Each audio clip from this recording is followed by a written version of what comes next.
César, como que você tem visto das empresas e startups que você acompanha a preocupação da galera com relação a atualizar os seus frameworks de marketing e vendas? Porque eu vejo que o assunto IA ele tem congestionado todas as conversas, mas me parece ainda muito direcionada para o impacto que a IA tem na operação e o impacto que a IA tem no produto. Uhum.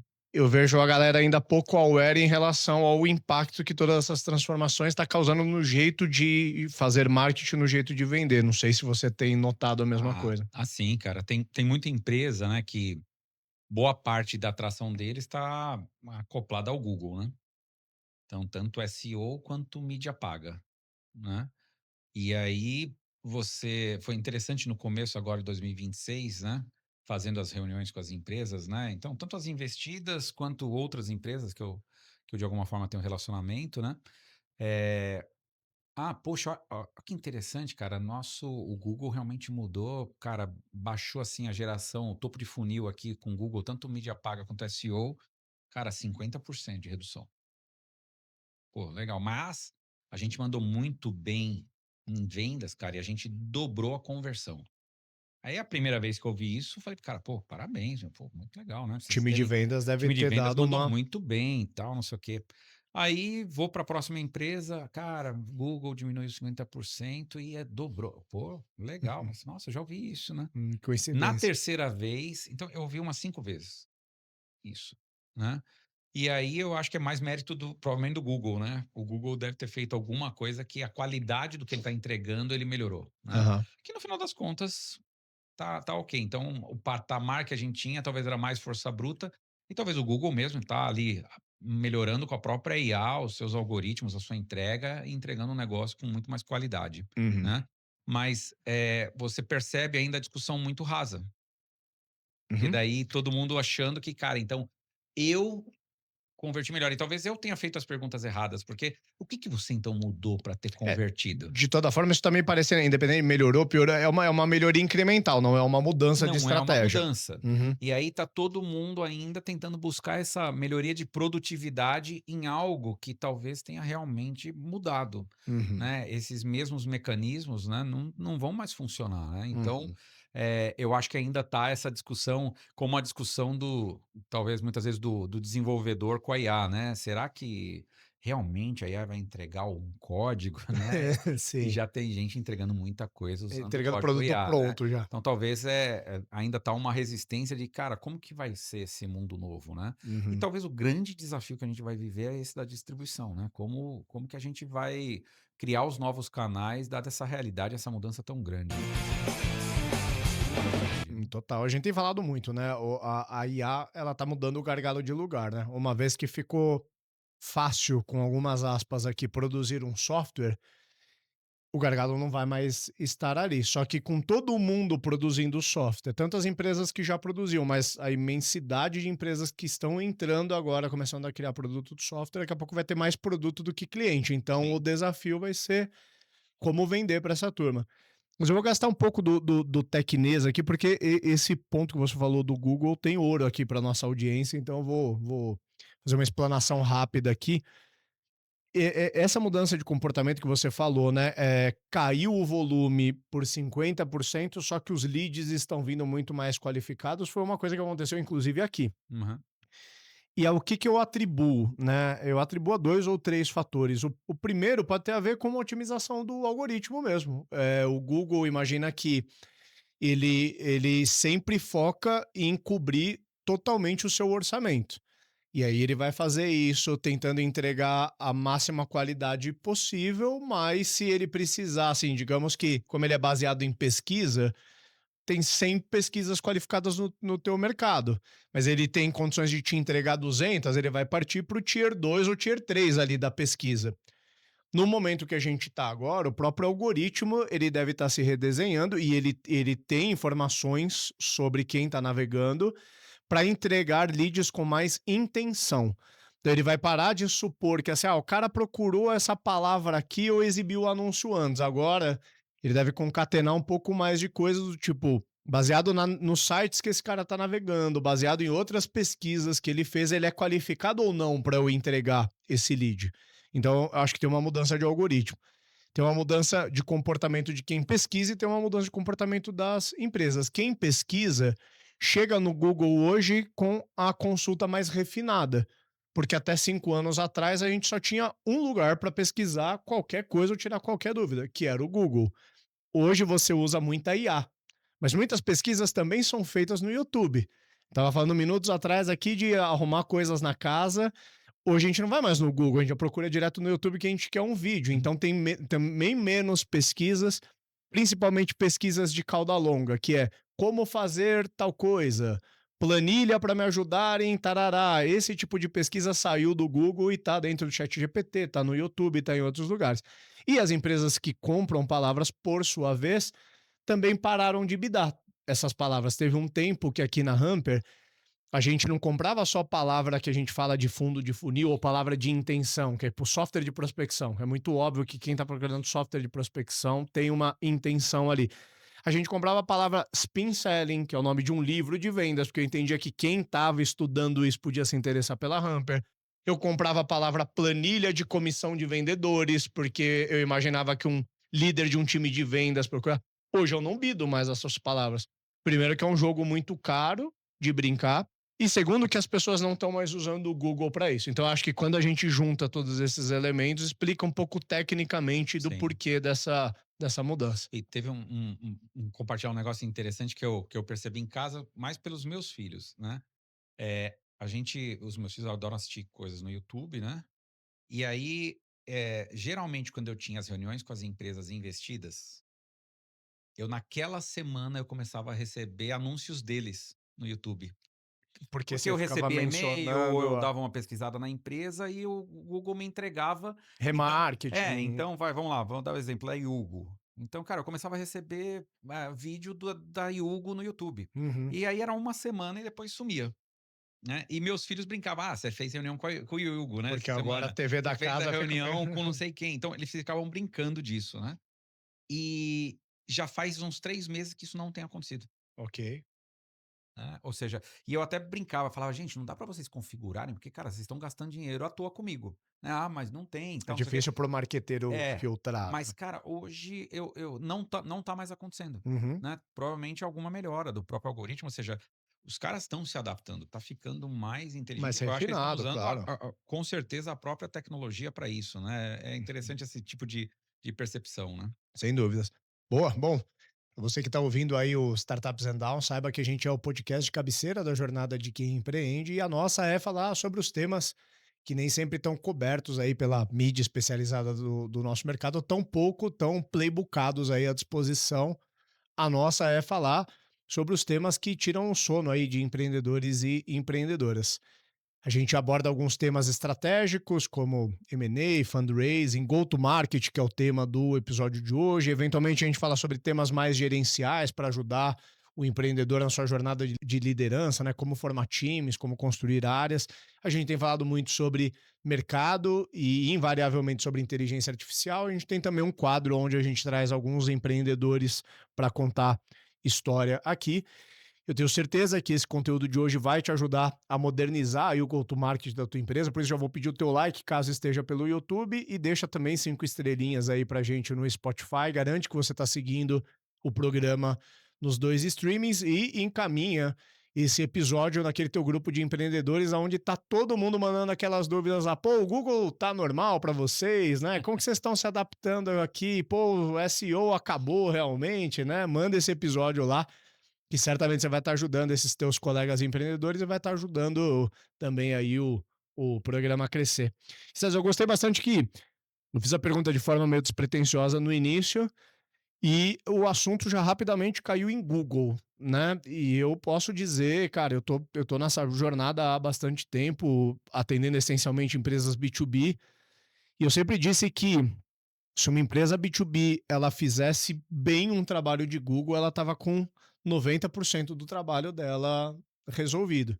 E durante uns 10 anos foi esse playbook que imperou. Uhum. Fala, cara, não desvia muita atenção. Eu lembro, eu sentava com alguns empresários, alguma coisa, e falava, pô, você acha que eu devia fazer Instagram, Facebook? Falar, cara, se você tiver pouco orçamento, Garante que você está fazendo feijão com arroz no orgânico para você indexar e as palavras que você não cobre bem no orgânico, você compra no pago. Isso já vai te garantir a tua geração de demanda.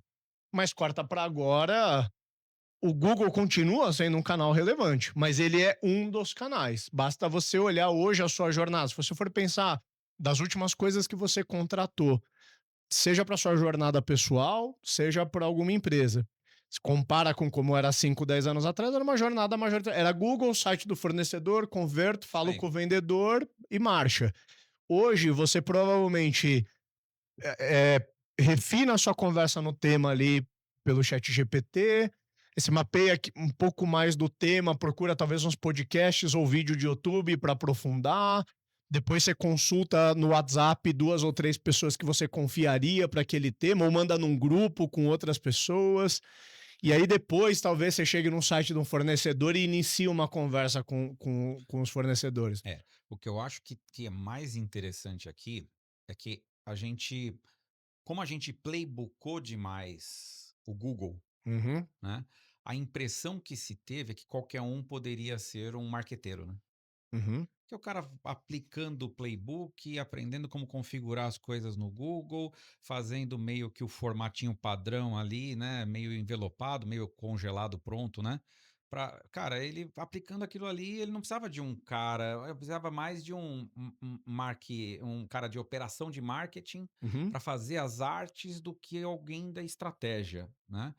Cara, eu acho que hoje a grande mudança é que a gente precisa mais de marqueteiros estrategistas, Aham. né, porque com essa segmentação que a gente cara, tá exigindo um perfil ou um estresse de estratégia de entender do público, né, que você quer alcançar e como usar melhor esses canais muito mais forte, né. Uhum. Então a gente teve né, o que você falou desses 10 anos, eu acho que a gente aprendeu, a aplicar o playbook, né, Aham. aplicar o playbook, né, e talvez tá muita gente órfã agora disso, né, Uhum. porque de 2 anos pra cá parece que, assim, cara, virou de cabeça para baixo, né, e tá Uhum. todo mundo tentando descobrir, e na realidade empresas que estavam, né, com 90% do seu tráfego vinculado nisso, estão sendo até questionadas na bolsa, né. Total. Empresas que têm, né, dependência Dependência muito de grande, tráfego orgânico. tá sendo realmente muito impactada, né. Aham. É pra gente ter uma noção de tamanho de impacto. Eu não tenho problema nenhum em abrir esse dado. Dos últimos 24 meses, o tráfego orgânico do site da Hamper caiu mais de 5 vezes. Agora, você imagina, tem muita gente que me pergunta assim: putz, cara, eu vejo que você atua ali no LinkedIn todo dia.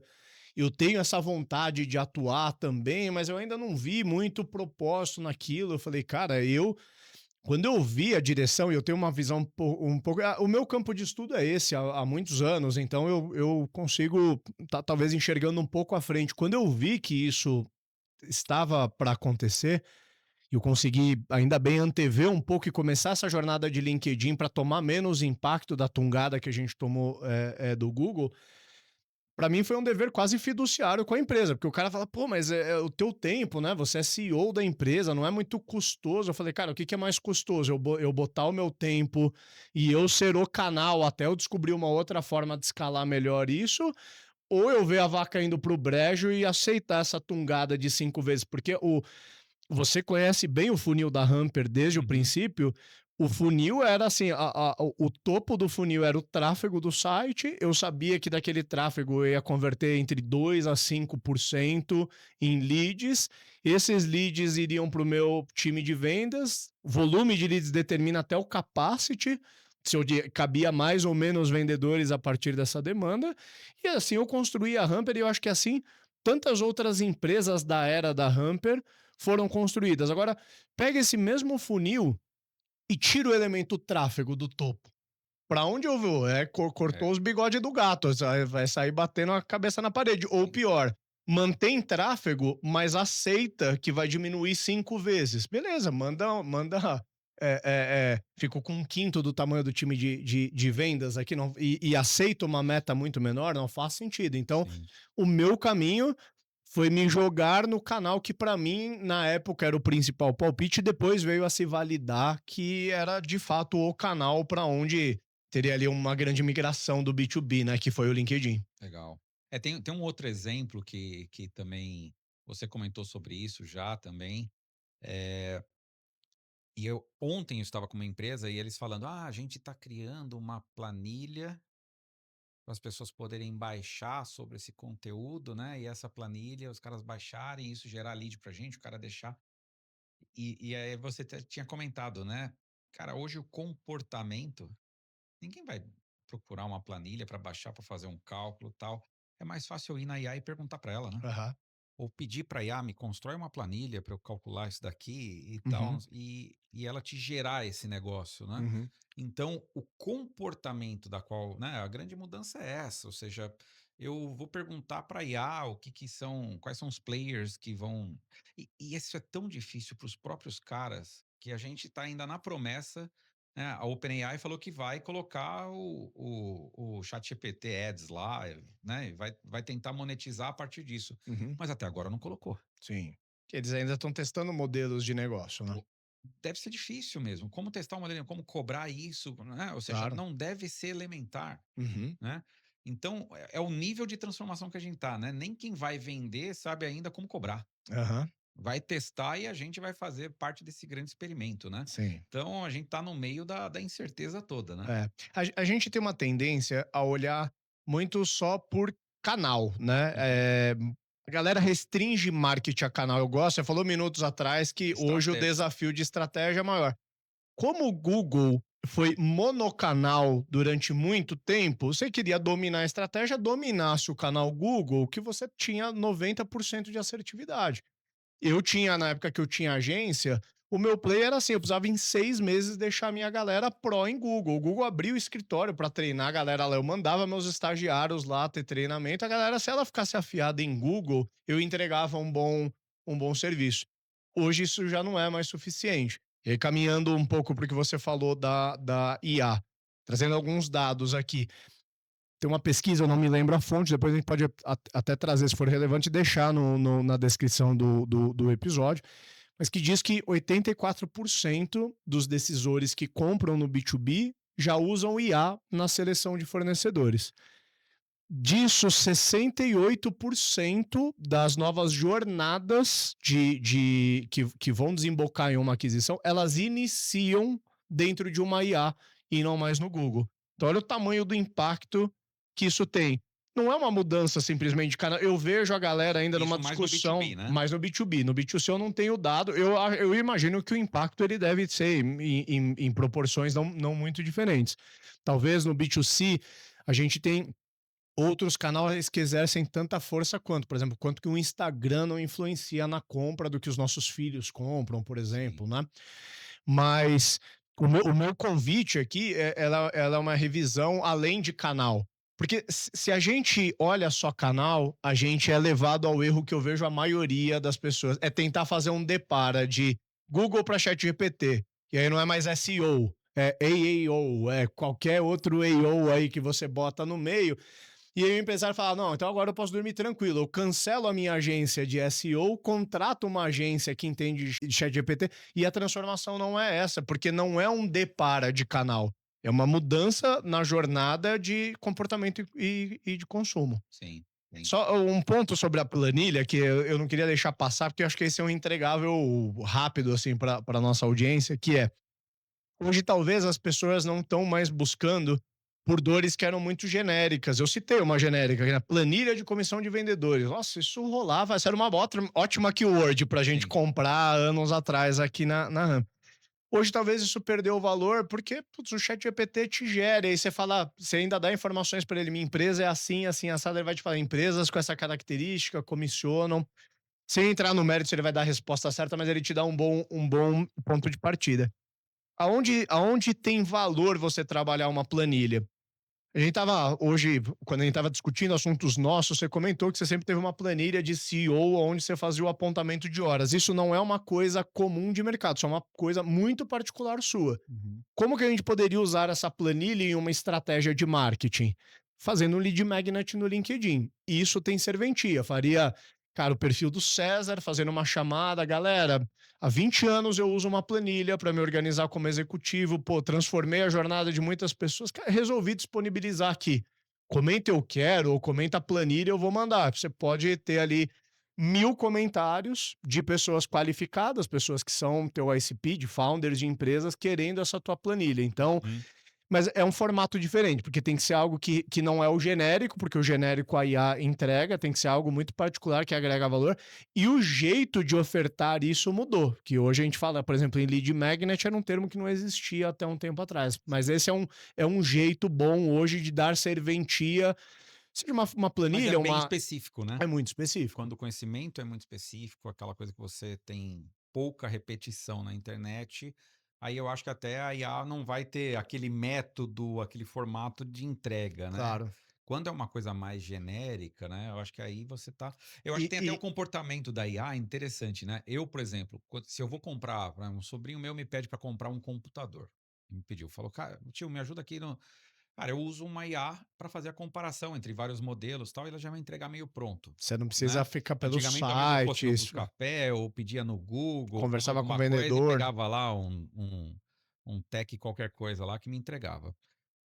Mas se eu vou comprar uma coisa que não exige tanta comparação, aí eu continuo indo direto no Mercado Livre, Claro. ou se eu vou num restaurante, eu não vou no ChatGPT, eu vou no iFood mesmo, né. Processo decisório simples, né? Processo Isso. decisório simples direto no Começa alguma marketplace. coisa mais complexa que exige comparação, e aí o Perfeito. B2B tá praticamente todo esse Nisso, cenário, é isso. né, eu acho que o comportamento já mudou bastante, Uhum, né. No uhum. B2C eu acho que ainda não mudou tanto, porque tem muita coisa que é mais transacional rápida, né. Sim, Mas quando exige comparação, né, matou, total. né. E o B2B, ele agrega o fator comparação, seria quando a gente está comprando um computador, a gente está comprando um commodity, e aí você vai comparar pelo preço, se entrega a mesma memória RAM, o mesmo Uhum. armazenamento, coisas ali, né, de pré-requisitos ali.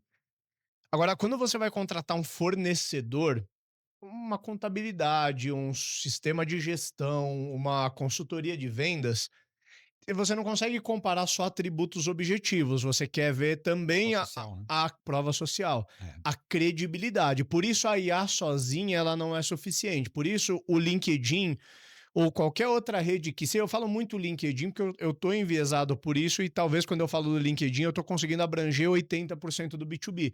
Mas poderia ser um Instagram, ou poderia ser o YouTube, ou poderia ser um combinado de cada um. Tudo parte de você saber aonde está o teu ICP. Aonde está o teu ICP é onde você tem que estar lá É. marketeando. Mas o marketear não é mais só aquele negócio de tentar capturar quem já está no fundo do funil. Hoje eu preciso construir credibilidade. Tem essa métrica, né, de marketing que fala de 100% do seu mercado endereçável, de 3 a 5% está pronto para comprar agora. Se você fizer só marketing para essa galera, você está virando de costas para os outros 95%.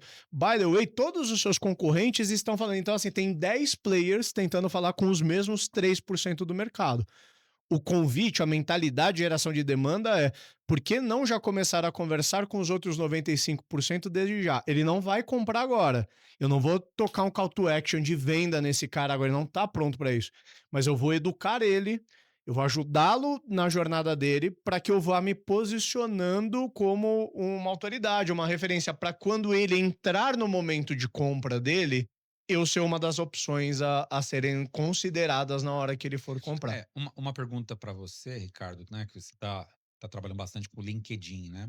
Eu vejo que a gente encarava muito o LinkedIn há alguns anos atrás como uma ferramenta de posicionamento de branding, para Uhum. posicionar o branding da empresa, né, e para recrutamento, Sim. né. Então eu queria falar da empresa, contar com nossa empresa tal, e para trazer também pessoas que era uma ferramenta quase que de recrutamento, Uhum. né. E mudou completamente essa visão, né, mas ainda se aplicando alguns playbooks que a gente está tentando replicar. O blog no LinkedIn. Ou replicar a mesma coisa que a gente fazia no Google, né, de É, repente conteúdo rico, tentar jogar no LinkedIn, trazer audiência para isso. Cara, isso também me parece que é uma estratégia que pode ter funcionado um pouquinho lá no em algum poucos anos atrás, mas também hoje não está funcionando, né. total. Pois é, tem alguns pontos legais aqui, que eu acho que inclusive gera frustração na galera. O primeiro ponto é que o LinkedIn ele não é um canal de venda, ele é um canal de relacionamento. O que é ótimo, porque a venda B2B ela depende do relacionamento para acontecer. Então, a gente tem essa essa bênção de ter um canal onde os decisores eles estão lá e eu consigo me conectar, seja mandando um outbound para esse cara, seja com conteúdo orgânico, seja de forma paga, pagando para o LinkedIn entregar um conteúdo, eu consigo impactar aquele decisor por múltiplas direções. Agora, significa que o decisor vai ver a minha mensagem e vai comprar na hora? Não. Você vai falar com, sei lá, o controller de uma grande empresa sobre o teu sistema de gestão, que esse cara não estava procurando isso agora, mas você pode iniciar uma jornada de relacionamento e você vai entregar conteúdo, você vai entregar valor para essa pessoa, porque para quando ele tiver no momento, ele te procurar. Isso causa uma certa frustração, porque muita gente entende assim: ah, agora o LinkedIn é o canal de venda, entra lá, publica 2, 3 vezes, não vai dar resultado mesmo, e aí a pessoa se frustra Uhum. e abandona. E uma outra coisa que é, entendendo ou não, que o LinkedIn é muito mais um ambiente de construir audiência e autoridade, muita gente entendeu que o LinkedIn é o canal. Pelo menos nos últimos 2 anos, a gente tem esses cases de founder-led growth. Muita gente que entrou. Eu me considero dentro dessa bolha, mas tem outras empresas, outros founders que se construíram em cima disso. E tem muita gente olhando e falar assim, cara, eu quero ser o que o Ricardo é para vendas B2B, eu quero ser para, sei lá, contabilidade para tal segmento. O que eu acho que é um ótimo pensamento. Só que muita gente entrando ao mesmo tempo, ele é um canal de feed. A atenção, ela é limitada. Eu tô tentando falar com uma audiência e várias outras pessoas estão tentando falar com aquela mesma audiência. Não é só o meu concorrente, não é só o cara que também vende software de prospecção. Uma galera, vários assuntos estão disputando a atenção, porque é um feed. Então, quanto mais gente entrando, mais congestiona. O que eu acho que tem um aprendizado interessante, uma reflexão que eu trago é: a gente levou 10 anos para saturar o canal Google, tá certo? É lógico que se você entrasse no quinto ano na sua categoria, é como se você tivesse entrado numa corrida já tinha um player ali que deu 80 voltas, era difícil de pegar, mas ainda tinha muito espaço. A gente levou 10 anos para uma hora falar assim, cara, Google não dá mais, entrar com uma estratégia agora. Só que as coisas elas estão tão rápidas hoje, os ciclos, graças a redes sociais, IA, a urgência das coisas e também a baixa barreira de entrada que a IA trouxe, que é se você, com a competência que você tem de inteligência artificial, se você botar o objetivo que você vai publicar 2 vezes por dia, eu não tenho dúvida, você não vai ter dificuldade de fazer. Não estamos entrando no mérito no. A qualidade. Mas eu acho que com alguma qualidade aquilo vai sair. Só que todo mundo fazendo isso ao mesmo tempo cara, detonou com a atenção, o alcance individual, a entrega caiu muito. Então eu tenho um pouco desse parâmetro. Eu acho que a gente levou 2 anos para saturar o que antes a gente tinha levado 10. Uhum. O que gera um desafio extra. A culpa é do canal? Não adianta a gente pensar assim, eu já ouço essas queixas, né? Ah, o LinkedIn tá muito saturado. Qual que é o canal da vez agora? Não tem. Provavelmente continue sendo o LinkedIn, ou se o seu ICP está no Instagram, o Instagram que está ainda mais saturado do que o LinkedIn. O lance não é agora qual canal. Agora o lance é um pouco de ajuste de mensagem, é sair do genérico. Eu não posso tentar falar com todo mundo em uma rede tão ampla quanto o LinkedIn, porque eu vou competir, cara, com uma galera. O algoritmo não vai saber para quem entregar. Sim. A gente começa a ter que sair do genérico e mais do que nunca, eu acho que aqui no Startups and Down a gente é um grande defensor do tema nicho. Parece que para várias soluções, né, de dores, a gente fala assim, cara, qual que é a resposta para o cara que está tomando bombardeio da IA? Cara, foca num nicho. Qual que é a solução para o cara que está sendo bombardeado no canal de go-to-market? Cara, escolha o teu nicho. Você não vai conseguir falar com todo mundo, escolha quem vai ser a sua audiência. Sim. Uma outra coisa, né, e aí falando de diversificação, né, eu pouco ouvia falar, né, porque a gente investiu mais em empresas B2B, eu sou conselheiro e mentoro muita empresa B2B, algumas B2B2C, né, Uhum, poucas B2C, né. Então na B2C eu ouvia muito de TikTok. ok. O TikTok, a potência do TikTok, influência, né, influencers, né, muito forte. Mas, cara, eu comecei a ouvir em algumas B2B. TikTok. Você já ouviu alguma coisa de TikTok, de posicionamento de empresa B2B, para tentar falar, na realidade, com o decisor ali, tentar trazer o cara? Ou seja, empresas começando a testar canais bem diferentes, assim. Sim. Você ouviu? A Hamper já tentou alguma coisa no TikTok? Cara, já ouvi muito pouco. As nossas iniciativas foram muito tímidas. E eu acho que, assim, o B2B de venda de impacto, e existe, me permitir aqui dar um exemplo. Vamos pensar assim, cara, o G4 para mim é um exemplo de venda B2B com um ticket relativamente alto, mas eles têm uma sapiência de conseguir fazer uma coisa que deveria ter certa maturação de tomada de decisão, que eles vendem coisa de 20, 30 mil reais, mas eles fazem venda de impacto ali no Instagram, como tantos outros que estão mais na categoria de infoproduto high ticket. Pega na emoção, faz uma chamada ali no Instagram, abre um carrinho temporário, pitch persuasivo, pum, a galera compra. Esse formato de venda B2B cola bem, seja em Instagram, seja em TikTok, até base de e-mail, né? Tem algumas. Agora, para o cara que vende software, por exemplo, que é menos sexy, é menos impactante, o software ele parece uma coisa simples. Botar um negócio como Hamper na operação parece simples. Tem um ticket relativamente baixo. Mas quando ele coloca um produto como o meu, mexe com o processo dele, ele tem que contratar time novo. Às vezes ele tem que substituir uma ferramenta que já estava ali, então o processo decisório ele é mais moroso. Eu acho que para esses casos, a minha venda ela é mais baseada em autoridade, em construção de autoridade, em educação do mercado, do que na venda de impacto.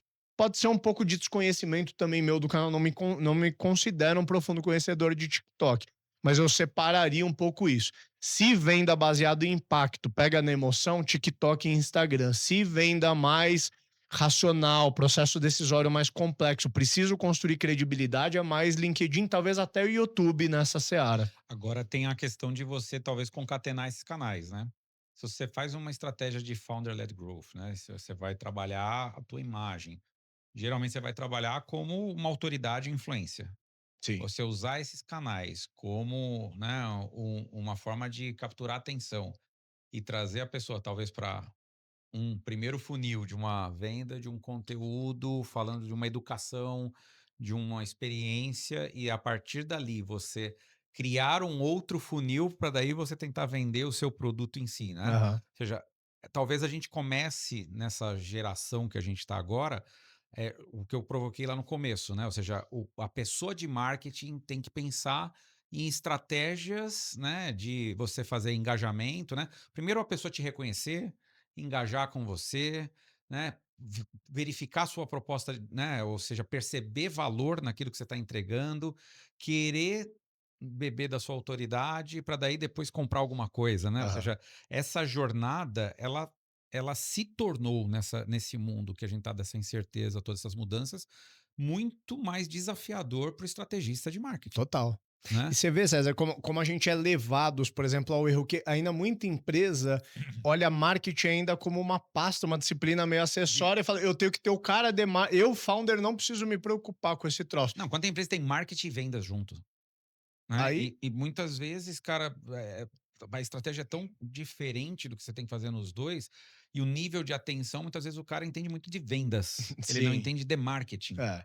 né, e aí fica nessa Não, cara, confusão, né. pra mim, assim, um problema crônico. Se eu falo com o founder, ele não tem as respostas, porque eu faço as perguntas pra ele, ele fala: "Não, preciso ver com o meu cara de marketing". Eu falo: "Cara, tá aí a explicação, porque você tá na mão, você vai precisar ter pessoas com competência técnica para operacionalizar, não tenho que tô dizendo que o founder que tem que fazer". Mas para mim, eu não sei nem dizer hoje se a Ramper é uma empresa mais de produto ou de marketing, porque se eu ficar só com o produto e não souber marketear ele, eu tô botando meu outdoor no deserto lá para ninguém ver. Então, Então, e essa é um pouco da minha provocação para você. Eh, eu vejo muitos organogramas de empresa, então eu vejo um desafio enorme no marketing. sim.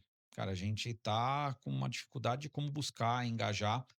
E a gente está tentando com mecanismos de vendas, e aí muita gente tentando fazer voltar quase que à força bruta, muitas vezes, né, vendas mais consultivas, mais altas, aquele negócio do um a um, pessoal e tudo mais, né. E abandonando, cara, porque tá nessa eu preciso fazer a venda, vou voltar para aquilo que de repente é na força bruta, né. Porque eles se encaram, né, marketing e vendas como uma coisa. É uma simbiose. Uma simbiose, né, então, eu sou o diretor de marketing e vendas, né, então vamos Uhum. dar, né, muita empresa tem isso, né. Cara, o quanto você acha que a gente não está impactado para repensar um pouco as estruturas, É, e a gente talvez se educar que marketing não é uma disciplina de vendas, sim. né. Aham. Marketing é marketing e vendas é Elas estão vendas. intrinsecamente ligados e É, sempre vão e acho que estar. tem muito erro. Elas são. Eu gosto de uma imagem que o Luiz Piovesana usava muito, que eles são dois cachorrinhos que não estão puxando um osso, eles estão os dois correndo com o ossinho na boca, né? Aham. Ele falava muito assim, mas são disciplinas distintas, né? Uhum. O quanto que você vê isso sendo uma coisa que os empreendedores precisam voltar para suas estruturas e repensar. É. Eu acho que tem um erro de estrutura. Não está proibido de ter uma diretoria de marketing e vendas, que às vezes é o que cabe no headcount da empresa, tem que Perfeito. aglutinar, desde que dentro dessa estrutura as áreas elas coexistem ali, elas vivem em harmonia, mas existe a área de marketing, a galera que fala canal, mensagem, ICP, e a galera de vendas que fala funil, conversão, meta, são matérias diferentes, né? Mas, para mim, o principal chamado é: eu não consigo conceber, no momento de mercado que a gente vive hoje, founders que não têm marketing é a matéria que te possibilita entender o seu mercado e acessar o seu mercado. Eu não consigo conceber um fundador que é um expert no que ele faz, é um expert no produto, mas ele não sabe ir a mercado. Hoje em dia, até talvez 10 anos atrás, 20, estava permitido. Hoje eu não consigo entender, E aí né? eu vou fazer uma provocação interessante, né? Eh, eu estava revendo o playbook que eu e o Fábio a gente montou lá em 2017 para Smart Money, né. A gente tinha um playbook que uma das coisas que logo quando começava, chegava pra gente um pitch, uma das coisas que era obrigatória é o seguinte: "Cara, a gente não investe em empresas que não tenha CTO". Ok. Esse era o status quo da É. época, Então a inclusive, né? gente cara, se o cara tem lá e não sei o quê, mas não tem um CTO e não o cara não é sócio, a gente já meio que eliminava, falava: "Cara, não vamos aprofundar a análise nessa Uhum. startup". Né. E por um acaso eu estava ontem dando uma olhada nisso e na primeira coisa que veio na minha cabeça é falar: "Cara, isso não faz mais sentido". Não faz mais. Há um E tempo já, né? isso não faz mais sentido, né. Isso pelo contrário, hoje talvez até depõe contra, porque eu me lembro quantos amigos não vinham pra mim e falavam assim: "Cara, eu achei um dev bom, eu vou dar 50% da empresa pra ele, senão eu não capto". Apesar de eu ver que tem muito empreendedor ainda com aquele negócio seguinte: "Cara, eu não domino a tecnologia, eu preciso ter um cara de tecnologia aqui para me ajudar". Isso é uma dor ainda, Aham. né. Mas eu não sei se eu como fundo hoje eu colocaria isso como uma regra de eliminação. Talvez eu mudaria, eu falei: Cara, talvez eu precise ver se o cara não domina muito", o que você falou, o marketing. É. Porque é o shift que a gente falou, né. O shift mudou da criação, da complexidade de criar o software. Na verdade, mudou para o cara tem que entender muito de um nicho. Ele precisa estar muito nichado. Uhum. E para uma forma de eu entender como ele está nichado, ele sabe ele sabe me descrever como o posicionamento é, né, Uhum. o ICP, os avatares que ele vai trabalhar, como que ele conecta com esse cliente, quais são as estratégias que ele vai usar. Uhum. Mais até do que como que ele vai vender. Sim. Né. Então talvez hoje se eu fosse revisar, né, eu não tenho feito, né, mais investimentos, né, tão ativamente como a gente fazia antes, mas se eu fosse revisar talvez hoje, seria É. esse É. chefe de marketing aqui esse domínio do marketing que seria se não domina, É. cara, tô fora. E eu diria, de novo, que é uma disciplina que tem que estar, na minha opinião, no principal executivo. Uhum. Pegando um pouco do gancho que você trouxe, eu diria assim: durante um tempo o risco estava na tecnologia. Era difícil produzir software até 2017, nessa época que Sim. você falou. Então precisava ter um cara grande no cap table, um cara grande no time executivo ali, sendo o CTO respondendo pela tecnologia. Eu não vou dizer que hoje tecnologia virou trivial, continua sendo complexo. Talvez não precisa ser um cara que senta no board da empresa e tem tantas ações quanto outros executivos, mas continua sendo relevante. Agora, a gente olha para os motivos de sucesso e fracasso de uma startup. Ela pode morrer pela tecnologia? Cara, pode. Assim, ela também pode morrer pelo financeiro, mas o que é fator de ganhar ou perder o jogo? Se ela não souber distribuir o produto dela no mercado.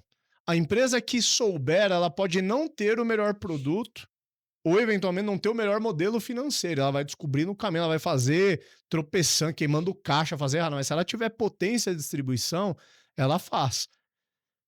Ao mesmo tempo que o contrário também é verdadeiro. Produtaço lindo, tecnologicamente complexo. O cara não sabe fazer o go-to-market daquilo lá, ele vai morrer com um belo produto na mão. Ontem também. Ontem foi um dia intenso nessas coisas. Ontem eu recebi 3 pitches de empresas e os 3 era mais ou menos assim, semelhante. Cara, a gente deu uma sentada aqui com a IA, a gente criou um produto XYZ e, cara, o produto ficou animal. Eu queria que você olhasse o produto pra gente investir, né, pra você ver se você quer investir. Cara, assim, o pitch já começa completamente errado, porque primeiro se ele conseguiu com uma IA criar um negócio num final de semana, 1 semana, 2 semanas, Aham. ou seja, é a não percepção de que o valor não está mais na criação. Uhum.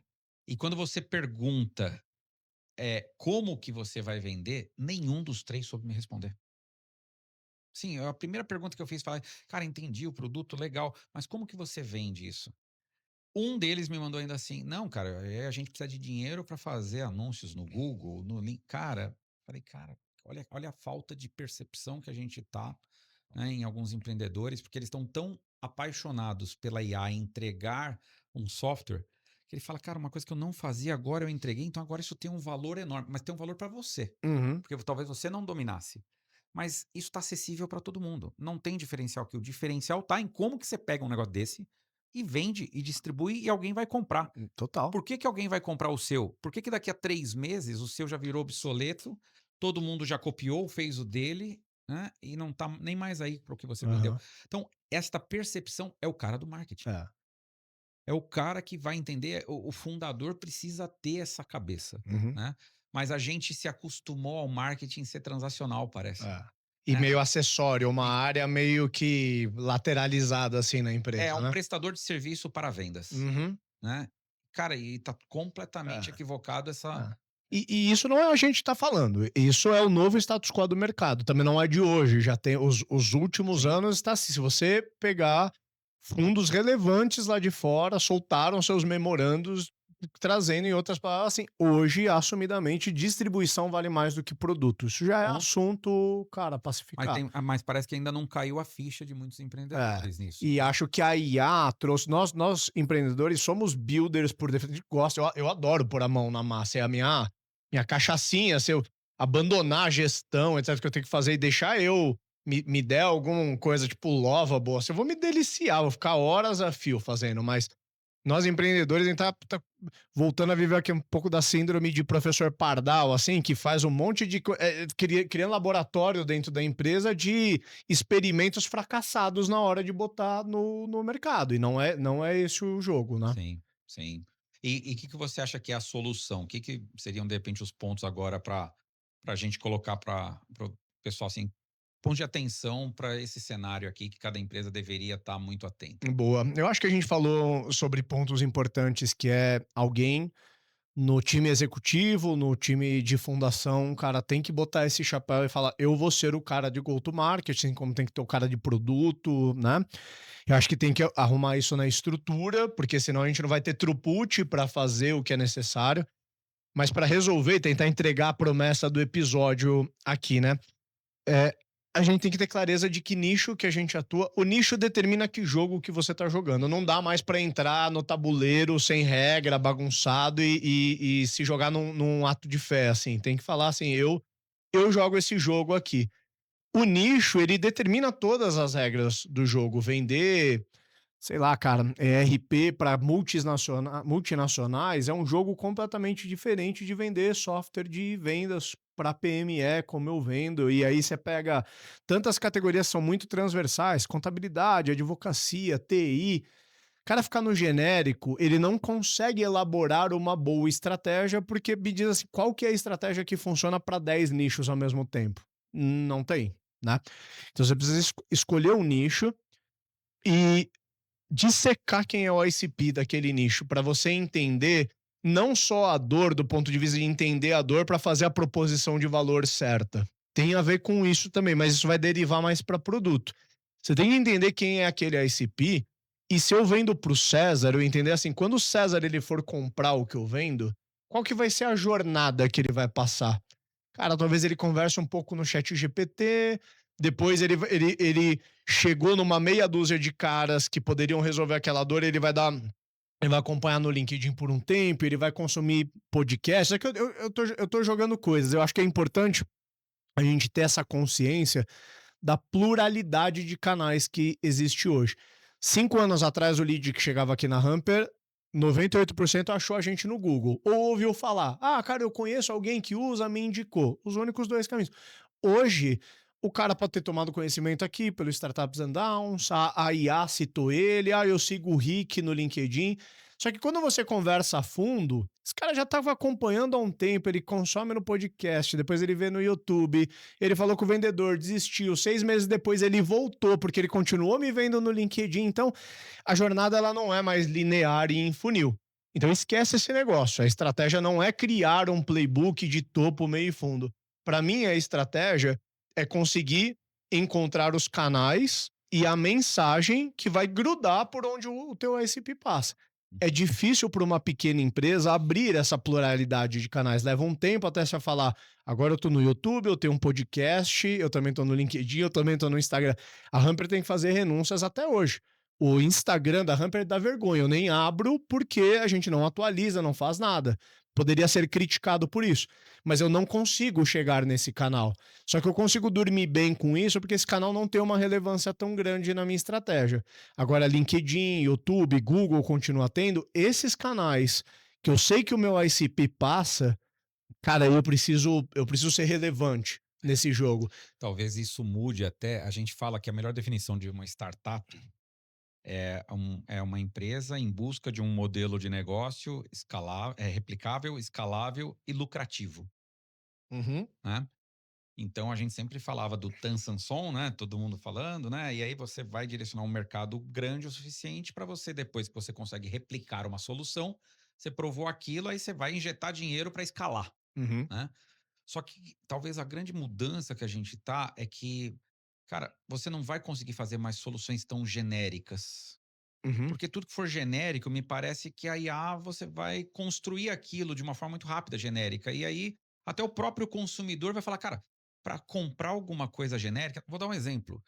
Eu comprar talvez o Monday, né, que é o grande questionamento, o mercado está falando, né? aham. Cara, e eu vou usar uma parte só dele, se eu conseguir ter proficiência no Cloud Code, eu vou construir a O meu necessidade que eu Monday. tenho, o meu Monday, Ah, né? E aí eu não preciso de um negócio tão. E aí o que que isso vai exigir? Você ser altamente verticalizado. Ao você ser altamente verticalizado, a sua escala está limitada. sim. Então, o conceito do que é ser startup, de ser replicável, escalável e lucrativa, o escalável vai ser escalar canais de distribuição que talvez a oferta seja diferente. Não é a mesma oferta estar nos canais. Uhum, Você, mais do que um software para escalar, você vai ter que ter muito conhecimento daquele canal. Então, eu posso ter um produto para ajudar vendas de empresas de tal tamanho, de tal mercado, e eu tenho que dominar aquele primeiro. aham. E aí talvez eu vá escalar de talvez criar talvez um outro produto. Total, E total. aí é como se eu tivesse quase como uma holding, né, de vários produtinhos que dominam determinados canais, porque tem Sim. um conhecimento específico naquilo, e talvez eu crie um negócio escalável. Aham. Mas eu não sei se a gente vai ter, nesse modelo como a gente tinha do SaaS, desse negócio extremamente escalável que serve para tudo, tal, mudou muito o jogo. Então Sim, a estratégia do cara de marketing, do empreendedor, né, tem que olhar esse tipo de coisa. sim. Né? E é nisso que eu acho, quando eu falo da estratégia, não é só como eu vou fazer o marketing de crescimento, né? O Uhum. marketing vinculado à entrega de leads para minha venda, né? Mas é o marketing do posicionamento da empresa e como você vai fazer e rever esse conceito, talvez, da startup, né? Você não acha que tem um pouco do que foi a startup para a gente, talvez o que vai ser nesse Total. E cenário? pra mim, César, o que melhor exemplifica, talvez há 1 ano atrás, a gente fez e que conste nos autos aqui que a gente soltou sobre isso, depois a A16Z, meses depois soltou, fiquei muito orgulhoso, que eu falei, cara, eu acho que a gente teve uma visão na frente aqui sobre isso. Que a gente falou assim, o que tá acontecendo no mercado SaaS, a gente paralelizou assim, a gente comparou com TV e cinema, né? Sim. Teve a época da TV aberta, você tinha 4, 5 canais como opção, putz, era aquilo. Depois teve a TV a cabo, abriu, começou a ter conteúdo de nicho, então separa esporte, separa filmes, tananã. Depois você vem, né, com Netflix, e aí você começa a ter séries e filmes para certas preferências. E aí você tem o momento YouTube, que é nicho do nicho. Você quer achar ali dicas de finanças para quem gosta de jiu-jitsu, você vai achar um canal que fala sobre esse troço. E com o SaaS eu acho que está acontecendo a mesma coisa. A gente tinha 5 marcas de RP há 20 anos atrás, depois Hoje com o tem. SaaS proliferou para 50 e hoje você vai achar assim, eu preciso de um SaaS para pequenas padarias localizadas. Cara, puta, alguém criou um negócio desse. Isso. Então a gente está nesse momento YouTube do nicho do nicho.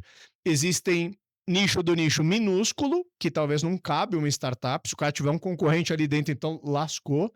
Mas ainda está no momento, vamos pegar com um canal de YouTube como exemplo, eu acho que, por exemplo, um grupo primo não tá nada mal. Uhum. Escolheu o nicho, finanças.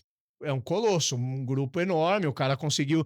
Lógico, eles não se limitaram só a ter canal de YouTube. Aí entra no ponto que você falou. Esse é um bom exemplo para mim. Canal de distribuição dita produto, e não o contrário. Isso aí.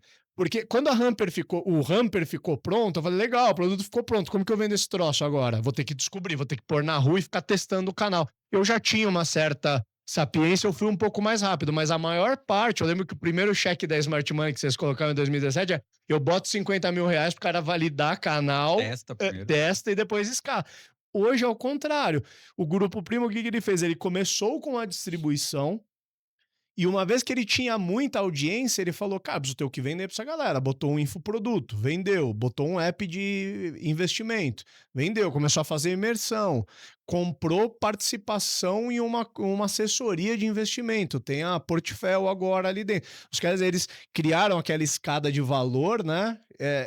Mas foi distribuição que guiou o produto e não o Sim, contrário. sim, é isso aí. É.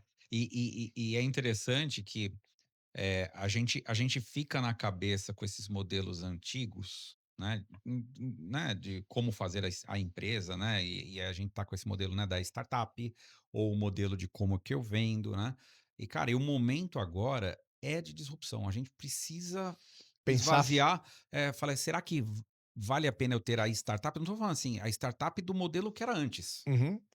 O que que é uma startup hoje, né? Quando você pensa que 80% do capital né, o que foi investido esse ano só na OpenAI é o que foi investido em todo o mercado de venture capital no mundo em 2021. Loucura, né? Que foi o ano, talvez, de maior volume de investimento. Cara, então você fala: "Meu, espera aí, o mundo mudou, não tem nem tanto dinheiro para todo mundo". Aham. E estão investindo nesses caras, porque na realidade a gente está numa ruptura mesmo de mercado, ou seja, o mercado do jeito que a gente vive até hoje, ele começou a sua descendência, né? Uhum. Tá descendo, tá aterrissando. E abriu um novo canal que a gente não sabe qual é o teto dele.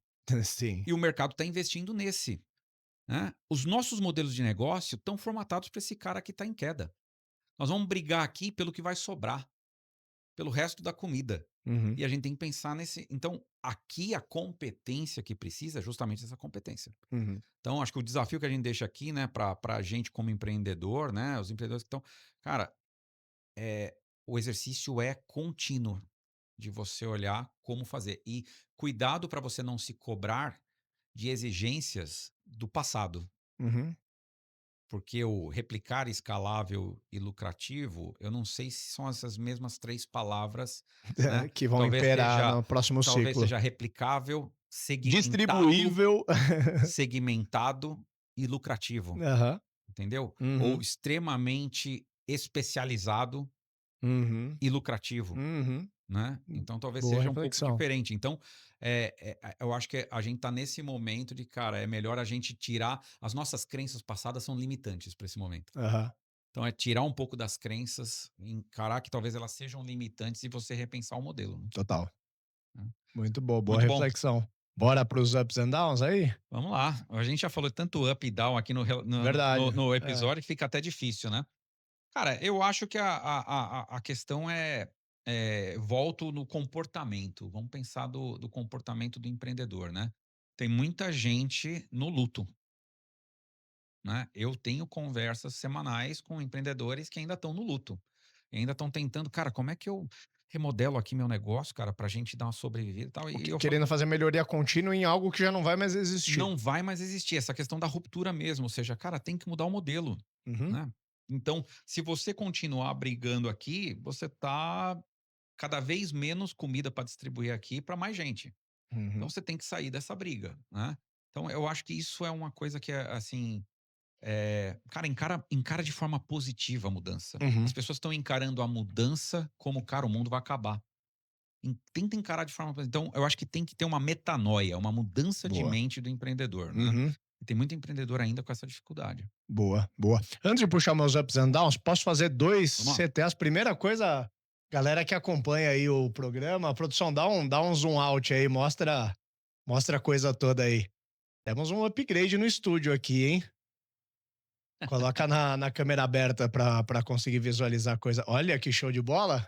É isso aí. Gostaram aí? Deixa nos comentários aí se vocês gostaram. Que acabou. Esse é o escritório. Desculpa, esse é um estúdio nosso. A gente gravava no estúdio terceirizado, aí a gente, César e eu, aí a gente fez esse investimento aí para ter esse ambiente. Espero que vocês tenham gostado aí. Deixa nos comentários aí.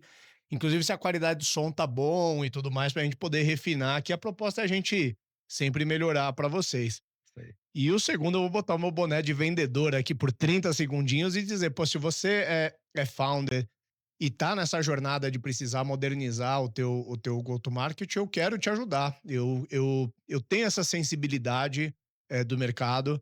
Eu tive a oportunidade de ajudar empresas no ciclo anterior, eu senti esse chamado em mim, eu trabalhava dentro de empresa de software quando veio o cloud, SaaS e a reboque, todos os frameworks, eu vi uma oportunidade de empreender e eu consegui atender um grupo de empresas do qual eu tenho muito orgulho de ter ajudado eles no ciclo novo. Foi mais de uma centena de empresas ali que eu ajudei no modelo consultivo antes de ter criado a Hamper. E agora eu tô com um chamado muito parecido de ajudar empresas. Claramente, a gente está numa transição de ciclo, né? Saindo do ciclo ali dos frameworks que a gente já conhecia e entrando num ambiente mais complexo que a gente não tem resposta pronta. Eu adoraria ter um framework pronto aqui para falar no final, baixa esse framework que vai dar bom. A gente está no campo da navegação, no campo da descoberta, e eu quero ajudar um grupo de empreendedores a fazer isso. Eu estou com um programa chamado Programa Ramp Up, já tenho alguns empreendedores rodando comigo, e eu tenho ajudado, dentre algumas outras disciplinas, o foco central é a modernização aí de go-to-marketing, e eu consigo entregar através de frameworks que eu tenho validados aqui dentro da Hamper, trilhas de conhecimento que eu já tenho gravados, mentorias estruturadas que eu tenho feito com essa galera e mais o grupo de discussão de empreendedores. Eu tenho conseguido ajudar uma galera aí a mudar o jogo e vir, vamos dizer assim, ir para o lado de lá da ponte nessa modernização de go-to-market. Eu vou pedir para o time botar um call to action aqui no momento que eu estou falando sobre isso. Se você empreende, especialmente no B2B, e acha que eu posso te ajudar, faz contato aí, eu te procuro pessoalmente aí pra gente poder falar um pouco mais. Eu vou puxar o meu down agora e eu acho que é até difícil escolher um, mas eu vou botar a minha classe na reta aqui e vou fazer o chamado pros empreendedores. Para mim, a loucura hoje de construir um negócio, e eu vejo isso acontecer muito, é igual você sobe um prédio inteiro e no final você fala assim, cara, onde eu vou enfiar a garagem agora? Agora tá pronta essa estrutura de bloco aqui, não... E eu vejo as empresas, fica pronto, produto, estrutura e tudo, e agora assim, o marketing é uma área acessória, traz lá o carinha de marketing aqui, ele vai descobrir como que vender, e não é. Hoje, na verdade, as marcas novas que estão tendo sucesso, elas começam pelo marketing. Hoje a gente está vendo a galera que já é grande no Instagram criando produtos. E não empresas de produto. É muito mais difícil você encontrar. Falando uma empresa que já tinha produto e que conseguiu ficar relevante no Instagram. Difícil. A galera está construindo primeiro audiência, primeiro distribuição, depois vindo com os produtos. Esse me parece que é o novo status quo de mercado, sabe? Sim, sim. Meu up, cara, é um exemplo de uma empresa que eu tô vendo, não vou falar para preservar o nome, mas, cara, ela tá tendo a coragem, né, a gestão de fazer a gestão de consequências. Ok. O que que é a gestão de consequências aqui? Cara, eu sei que a decisão que eu vou ter, ela tem uma tese positiva, mas ela vai trazer consigo uma série de problemas. Então, o exemplo é, cara, eles resolveram, em vez de manter a melhor ou os melhores recursos dos caras mais sêniores para manter o que existe, porque a empresa fica nesse negócio, né? A gente não pode partir para o novo sem manter, né? A gente tá com o pé nos dois barcos, né? Uhum. Mas eles resolveram o seguinte: "Cara, a gente vai deixar o atual não vai mais crescer do jeito que tá. A gente vai tentar fazer crescimentos pequenos", então essa é a conclusão. Então, cara, aqui eu vou para partir para o processo de manutenção disso daqui. E eles se reestruturaram praticamente para pegar as pessoas chaves, que eram diretores, e eles se reestruturaram não em diretorias, mas em atividades novas que precisam para nova estratégia, Uhum, né? Dentre elas, muito essa questão do marketing mesmo, de descobrir os novos canais, eles não têm a resposta ainda, uhum. mas eles se estruturaram para rapidamente fazer isso, né? Ou seja, a coragem de olhar que, cara, eu não vejo em 3 anos, se a gente continuar e tentar ganhos marginais nisso daqui, a gente não Então vai só vai conseguir piorar. sobreviver. Ainda que você Então, é melhor eu otimize. pagar o preço agora desse negócio, Claro.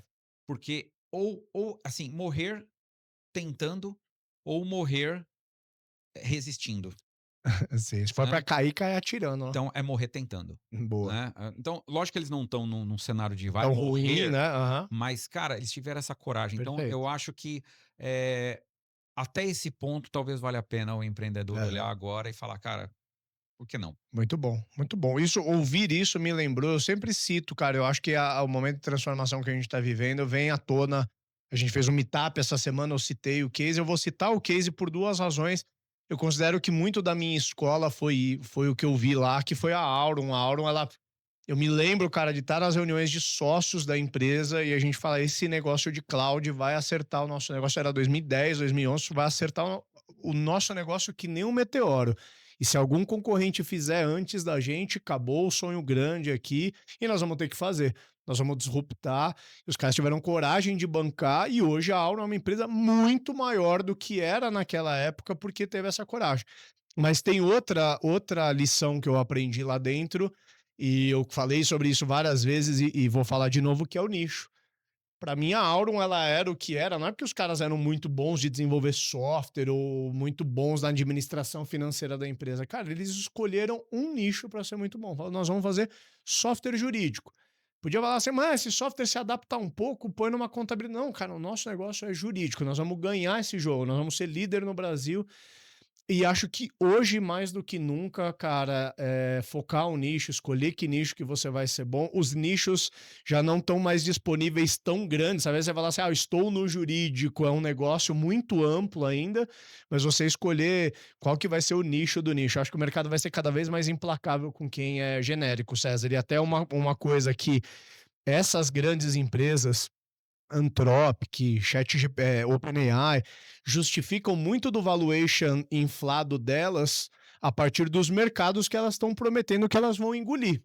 Então existem muitos grandes mercados que eles estão falando, em 1, 2 anos esse mercado não vai mais existir e vai estar inteiro aqui dentro. Então não tenham dúvidas, vários dos mercados que a gente está atuando hoje, esses caras vão engolir. A gente tem que ver aonde estão os espaços que nós, réus mortais, conseguimos nos encaixar aí. É interessante que essas empresas tendem a ser as utilities, né. As empresas como de energia, de água, a Isso, empresa de IA que perfeito. você usa, né, eles estão se porque hoje a barreira de entrada é porque, cara, precisa de muito dinheiro Uhum, para criar a infraestrutura que esses caras criam, né. Então é essa que é a grande barreira de entrada, né. Mas todos os negócios, de alguma forma, como a gente consome internet, né, água, luz, nós vamos uhum, consumir uma delas, né. Então por perfeito. isso que eles estão num outro game. Uhum. Não é o game que a gente tá jogando, O né. nosso game é de especializar, É de né? É especializar. selecionar como que usa essa infraestrutura disponível em prol de resolver um problema específico, né? Eu Isso acho aí, que é aqui que tá a é oportunidade. isso aí. Fechou, Muito bom, cara. fechou. Grande abraço. Valeu. Valeu.